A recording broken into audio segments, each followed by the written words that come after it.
Hello guys, welcome back to my YouTube channel. This is Fola Adex again. If you're new here, welcome, and if you're a returning subscriber, thank you for coming back as always. Today I'm going to be talking about a very important topic for students especially. This video doesn't apply to students only, it applies to everybody in all aspects of life. And with me here is not a new person. This We have shot a video together, and this is the second time he will be appearing in my video. So please, I'll give him the mic to introduce himself right now. All right. Hello, everyone. It's great to be back to Adex's YouTube channel. My name is Ofimi Peter Innocent. I am a 500 level pharmacy student in Usman Danfodio University, Sokoto. Adex is a wonderful friend, and I'm always happy to appear on her YouTube channel. Thank you very much, Adex, for the opportunity once again. So, to the topic of today, we are going to be talking about public speaking, how to improve your self confidence, and how to be able to address everybody in all areas of life, whether to your professors, to your fellow students, to your junior colleagues, how to be able to talk to them confidently. And I feel like I have the perfect person here with me to explain. I'm also willing to learn. I'm trying to learn from him because he's somebody that can speak anywhere, anytime. He's ready to speak, and not only will he speak just for the sake of speaking, he will communicate. So were you always confident like this, or like were you born this way, or you have to build your confidence level up? I think anybody who had met me at the early stage of my life might see otherwise, because I think I mentioned it earlier on when we had, the other video about improving in academics and all, and I'd mentioned how that as an individual, I'm always, the bookish kind, locked inside the house. Then the only time we actually went out was when I had friends that were influencing me, not badly though, but they showed me the other side of life. I was more or less like, brought up in a fenced house. You know the way all these fenced house children used to be. So I was like a fenced house kid. So that's how I always was. But I wasn't always this way. I think I had improved quite a lot, and a couple of things had contributed to my being able to speak to people or communicate effectively as every one of my friends or people around me believe I do. So I think that's basically it. I've not always been this way. So what are those factors that like contributed to you being able to like speak confidently? So I think for myself, right, a couple of things did shape me to become this way. I think I'll start from my temperament, right? I am I'm an ambivert. For those of us who know about temperaments, I'm an ambivert. Why I say I'm an ambivert is because I am partly extroverted and I'm partly introverted. But everybody who knows me would, beg to differ and say, Ofimi is an extroverted individual. I think growing up, I was more introverted than extroverted. It was when I started coming into an understanding that you cannot be silent in a world where there's a lot of noise going on. Do you understand? That's Yes. the quote right there. Not be silent in the world. There's a lot going on. Yes, exactly. There's a lot of, talks here and there. So you cannot afford to be silent. It's only those who speak that will be heard eventually. We don't communicate with telepathy who are, well to do. You see that at some point they have the ability to influence the decisions of other people. And the only way you really influence is not by getting into people's mind, is by opening your mouth to talk. So since you know that this is one of your strongest tools, or this is one of your major tools, the best you can do is to what sharpen the tool. So for myself, some of the things that did sharpen my tool, as it were, first of all, I would say I'm a Christian, so the church actually sharpened, my ability to speak. At a very early age in a church setting, you are forced to, not really forced as it were, but there is a necessity that you should learn how to read memory verses. And then if you are doing well, as an intelligent kid, they will take you to the adult section to go and recite your memory verse for everybody to hear. So I think that was one of the first few instances where I had the opportunity to be in front of people, to talk and all that. So over time, it built me and shaped me. And then something else, I'm not to brag, but I was more or less like an extraordinary kid among my peers. So at some point, I was taken up, since I had built that ability to talk in front of an audience. I was taken to be part of the adult church drama unit. So I started acting dramas. at some point, and most of the roles I played were actually funny roles. So if you notice, a lot of times, even when I speak to people, I know how to make people laugh at some point at the adult church drama. And so I was like the guy. I was not even playing children role. Like I was playing actual roles in the church, in the church drama unit. So it was actually where I built my stage confidence. Where if you like put me in an O2 arena, my mind will only beat at some point. But once I climb that stage and I open my Now mouth to for you speak, today, also tomorrow. ah yes, now for today, up to tomorrow. So once I climb that stage, I'm good to go. Wow. That's one. Then a couple other things is I mentioned earlier that I'm an ambivert, so I have an extroverted side, so I can easily interact with my audience. And then lastly is the fact where that I have developed myself, knowledge wise. So you can barely mention any topic and I can't say something about it. One of the things that really build knowledge, I think we're having this discussion, James, I, and Ernest, and then he mentioned how that the reason why you be confident is when you have knowledge in a particular on a particular topic. So if you ask me to come and speak about a topic I'm not very schooled in, or for example, you ask me to talk about say legal rights, as it were, something in the legal field. I might have one or two things to say, but I'll be second guessing myself because I'm not well schooled. But if you ask me to come and talk about something pharmacy related, it's easy for me to do it. So anytime I am free, I try to be vast in terms of knowledge. I consume knowledge from different aspects of life, architecture, economics, what have you. So it's one of the things that builds my confidence. And the ability to speak in public is really based on your ability to also be spontaneous. So if you are spontaneous, it's easy for you. So basically, the three things is first, the church has actually built me. So all glory to God. Secondly, my extrovertish nature, and then lastly, the fact that I was exposed to lots of knowledge early. So I want to ask you the next question. How is confidence, essential for students, both academically and I non-academically? think I'll just say one thing. Um, you need confidence to thrive. I think that's the first thing, because whatever the school environment is bidding for, it's bidding you to go and work in the corporate world, perhaps. But eventually, a lot of us don't end up in the corporate world. And if you check, those who really do not end up in the corporate world are the ones who um, leverage on their confidence to explore other parts of, life, as it were. We're talking about public speaking, so let me not diverge. But as it were, confidence is one of the things that you need to actually be able to speak. And I said knowledge sponsors confidence. So why you really need confidence as a student is that basically you need to communicate your disposition to people at one point or the other, either to your fellow students or to your lecturer or to maybe somebody who is supposed to give you a potential opportunity.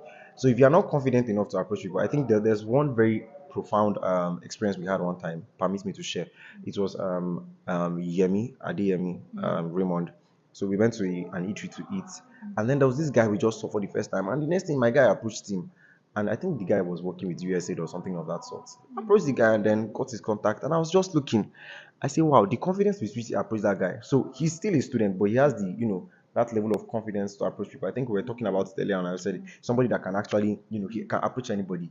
My own, I'm really conservative. Now that's when my introverted side comes in. I'm conservative when I want to approach people. I don't fear. If there's a need for me to speak to somebody, I will speak. Do you understand? So I think it's something that you should hold on to when it comes to your thriving the academic space. Don't play with it.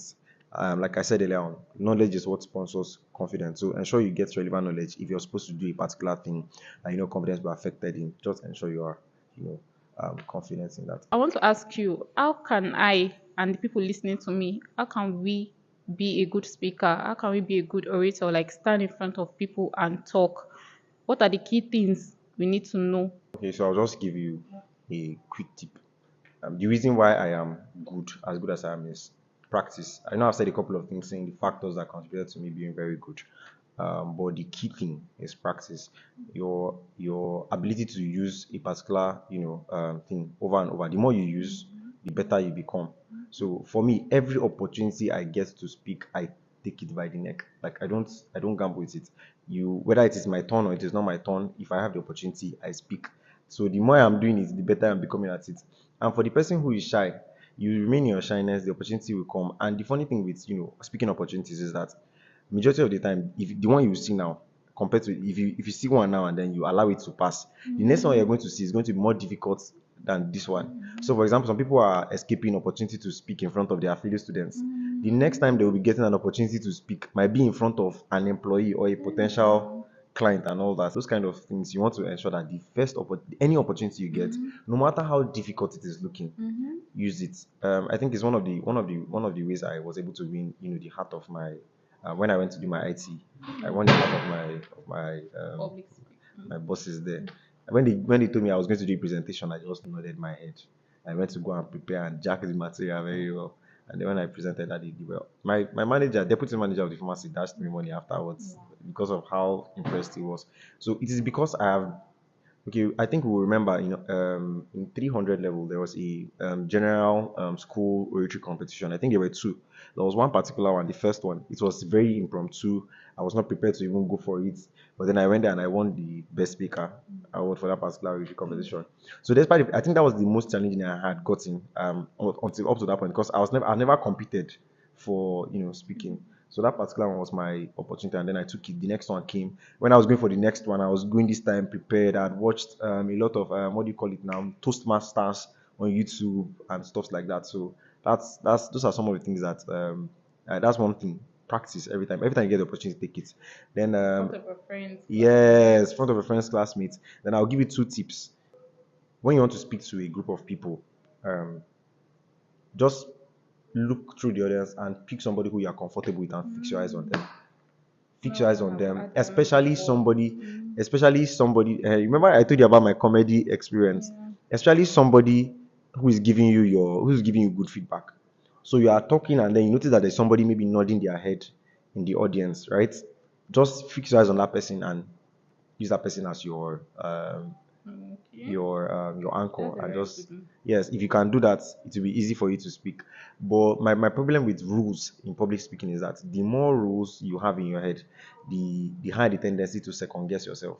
So in the end, even if I tell you these rules and you try to use them, right, the best thing is that Practice. practice. Know which one works for you. Knowing which one works for you. So just anytime you get the opportunity, whether they call you, whether they did not call you, check yourself inside. They want to do group presentation and then they are not adding your name. Tell them you will do it for them, even if they feel you are going to do it wrong. They don't care what they are going to say.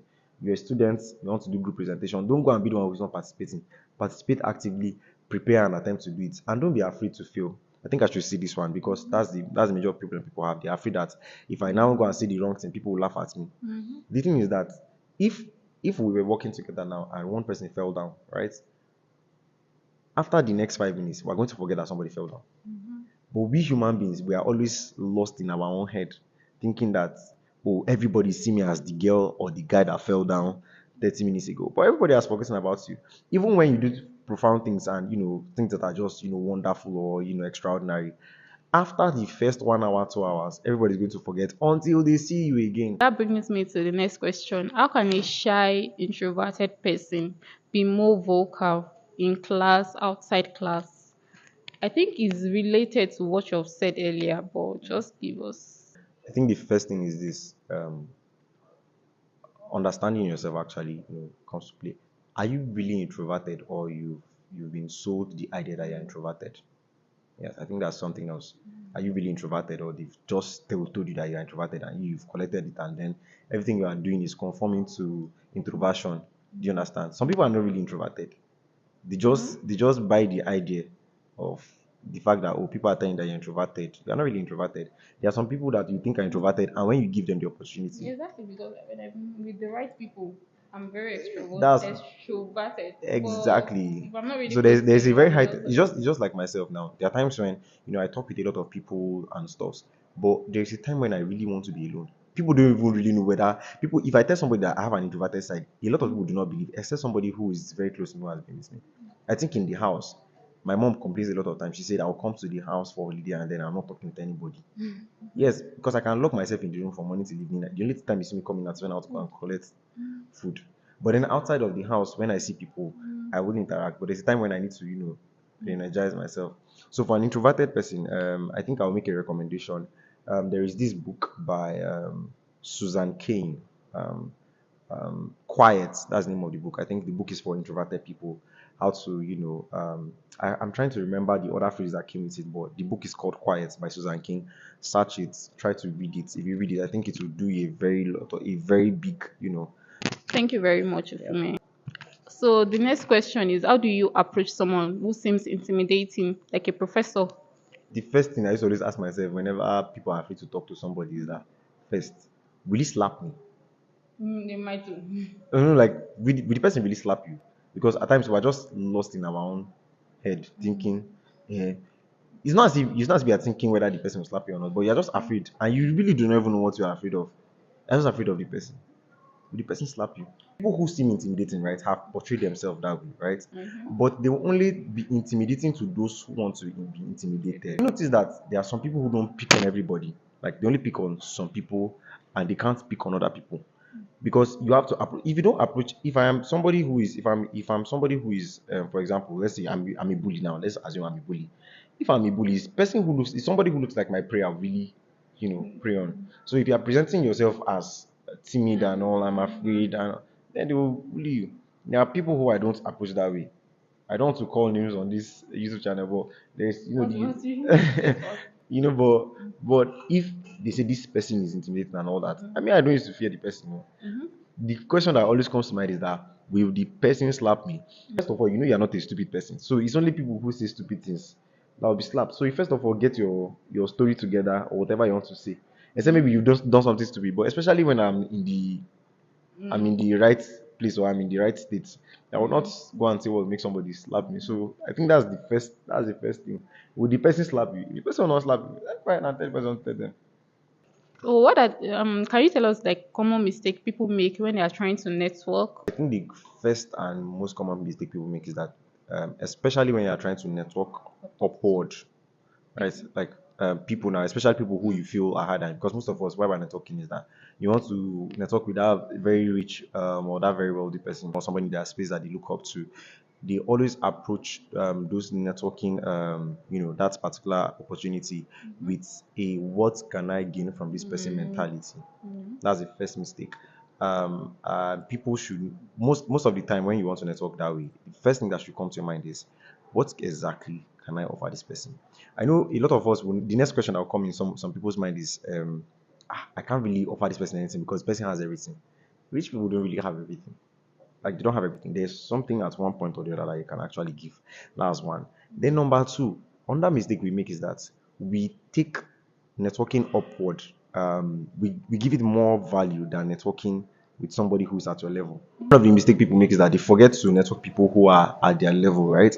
Because eventually it is all of us who are growing together that will become the idolos, as it were. Do you understand? We're the ones who are going to take over that particular space and all. So we forget to network with, people, that are like minds and all that. And it's easier to network people Your mates who are your mates at your level, things of that sort, rather that than you're having growing to, together. yes, that you're going together, rather than attempting to network with people who They are are already already established. established. So at some point, that's why you now start second guessing yourself on what exactly can I offer this person. But if you're not talking to somebody who is at your level, you can easily notice what they are lacking, and perhaps you can quickly help them. You understand?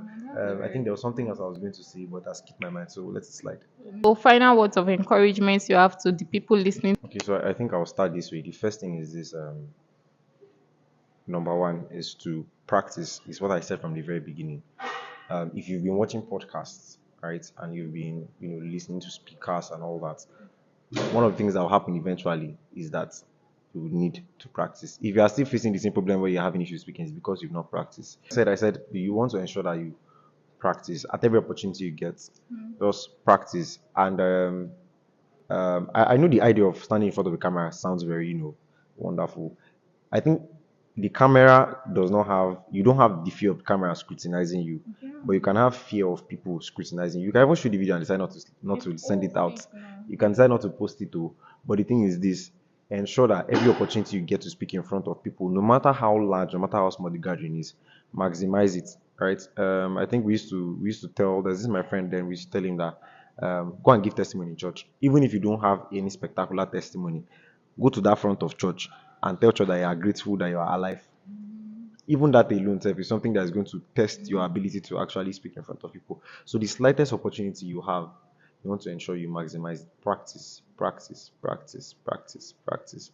Then the other thing is this: imagine a container, right, that you keep pouring water into, right? Every container has a measurement. So let's say like a bucket. If you keep pouring water into that bucket over a period of time, right, what's going to happen is that it's going to overflow. What it means is that you cannot give what you don't have, right? Remember what I said about knowledge. You want to ensure that you are consuming sufficient knowledge in an area that you want to speak in. That's one. Then number two, you want to ensure that you are listening to very good speakers yourself.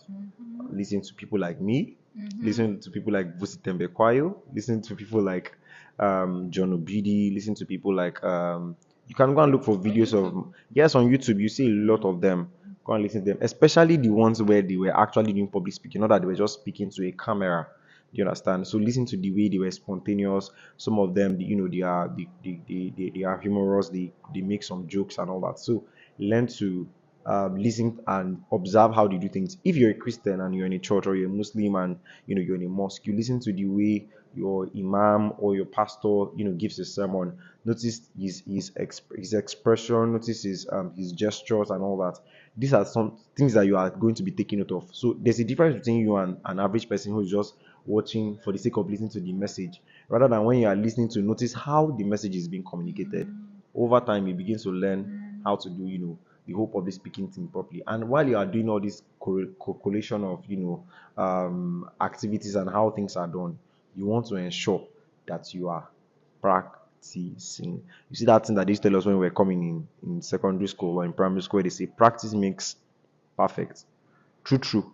Practice makes perfect. So ensure you do it. I think if a final thing I would say is this: in order to actually be able to practice, surround yourself with people who push you to actually carry out these things. I think that's the last thing I'll tell you. Surround yourself with people who would push you to try out the public speaking thing. Yes. And lastly, just like Alex is, you know, nudging me to say now, you miss 100% of the shots you don't take. You never know what you are missing until you finally gotten it. Thank you very much. Thank you very much. Please make sure to subscribe to my YouTube channel if you want to see more of Ofime, because I will be interviewing more on more topics by God's Yes. grace.